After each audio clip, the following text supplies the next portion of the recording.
So before we start the video, I just wanted to say that these are the shout outs. I actually picked 4 shout outs. I'll just put them on the screen right here.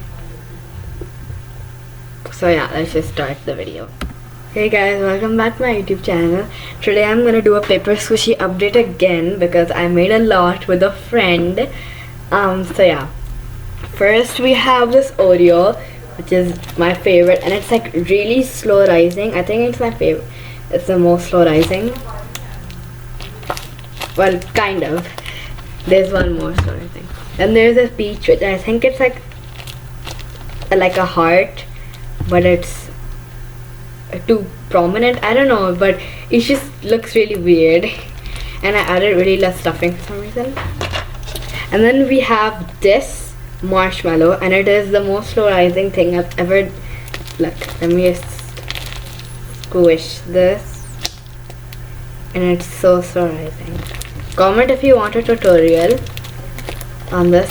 It's my own thing, and like sometimes this method, it doesn't even come back to shape. Like this always comes back to shape, but this never comes back to shape.